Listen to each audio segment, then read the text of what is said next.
It's been about a week since Jeff Con, and I've been circling this camera, cautiously approaching it, knowing I wanted to do this video, wanting to get it up so everybody could see this glorious rebind.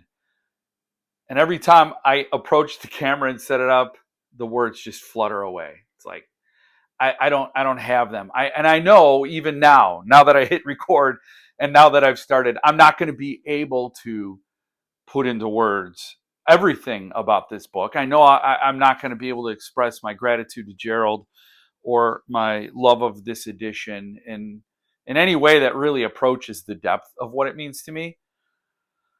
But I got to do it. I have to quit putting it off and just get to the business of sharing this book with the people who weren't at Jeff Con and may be curious to know. Looking through my old videos, I realized I already created a 10-minute video on when I sent this book to Gerald to get Rebound on what the book means to me. And I could sum it up very quickly. We don't need 10 minutes. When I was 13, I got my first hardcover edition of a Stephen King book, and that was it. It was given to me by my aunt. And it was an accomplishment. You know, when you're a kid, you're 14 or whatever, and you get a 1,000-page book, and it's your first hardcover adult horror novel. You feel like you climbed a little mountain. The book would become a pivotal part of my reading journey. And it was given to me by my aunt, who was like a second mom to me.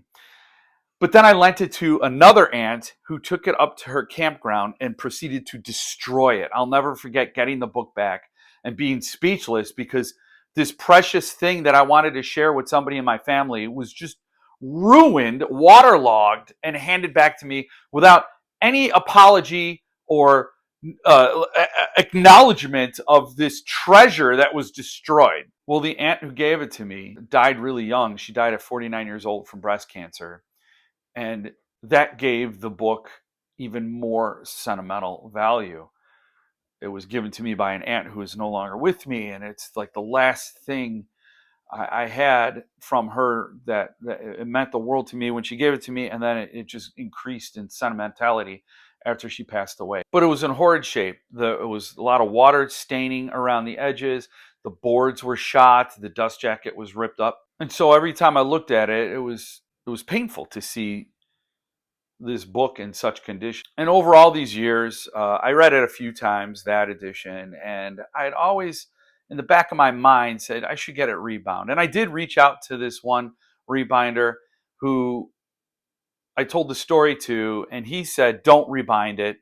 It was given to you by your aunt. She's no longer with you, and now you'll change something that she handed to you. And I had a certain amount of logic, and yeah, that's fine. I think that makes sense. So I let it go.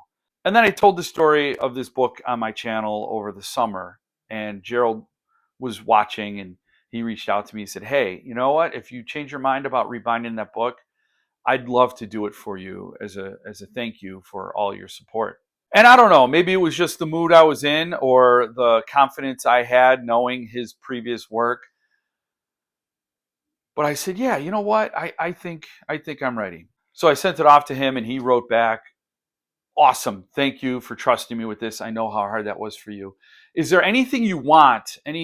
Anything about this edition, about the rebind, materials you want to use, designs, anything you want to make mandatory in this project? And I said, no, I don't want to bind the hands of the artist who knows what they're doing. I think if you trust someone, you need to trust them completely to know their craft.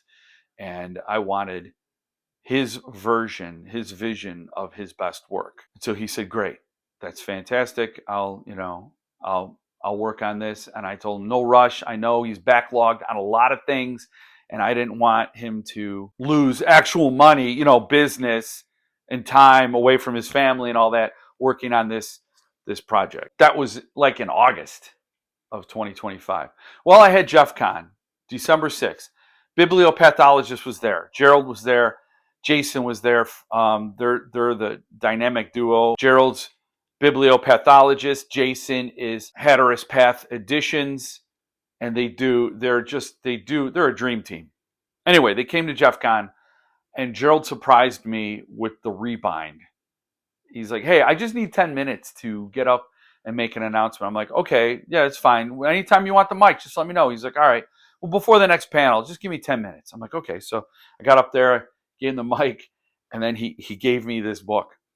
And he talked a little bit about what it was, and I could not contain myself. I probably gave everybody in the room the ick. If you're Gen Alpha or Gen Z, whatever it is, you know what the ick is, because I couldn't contain my emotions. I could barely speak. I was just floored. I was overwhelmed, overloaded, and it's not common for me to be speechless. And so, for everyone who wasn't there, this is the rebind of it in its tray case enclosure. And I'm gonna do photos, and probably I might be showing them right now. Maybe I'm not. The rebind is amazing. I don't think I can articulate what I think of this book in anything that's English. Maybe sounds, maybe tears, emotions, and all that, but I don't think I have words. And that's okay. It's okay that I don't have words, because I have Gerald's words. He included with the edition this card that details the project.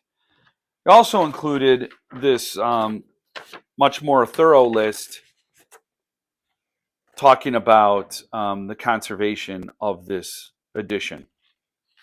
Because yes, Bibliopathologist, he does enclosures, does tray cases and things like that, and rebinds, but he's also a conservationist who approaches the rebind and restoration from a highly educated academic angle as well as an artist.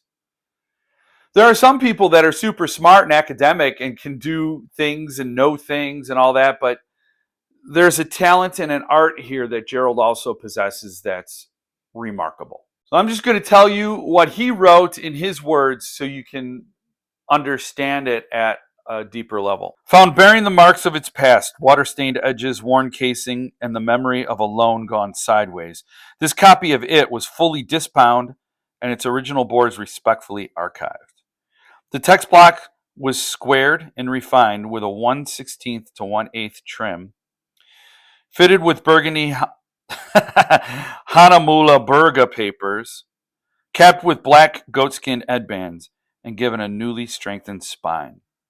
Reborn in sunburst red liege mane goatskin, the binding carries a black goatskin balloon onlay and black foil titling, with blind and black foil tooling radiating like the ribs of a tunnel sliding down towards something ancient. Count them and you'll find 27 key lines, a whisper of the cycle that haunts Derry. The clamshell enclosure is clad in yellow Alrin goatskin, the color of Georgie's raincoat, a warning as much as a remembrance. A red balloon inlay rises on the spine, with red and black foil titling. The interior is lined in black canapetta linen and gray Laval velvet, built to protect this restored survivor for many cycles to come. Now, as I film this, I don't know what kind of pictures I posted because I haven't taken those yet, but I guarantee they don't do it justice. This is, as I told Gerald, the only way I could sum up this book is if the house is burning and my entire family, including the dogs, are on the lawn and safe, and I have time to run back for one edition, this would be the one.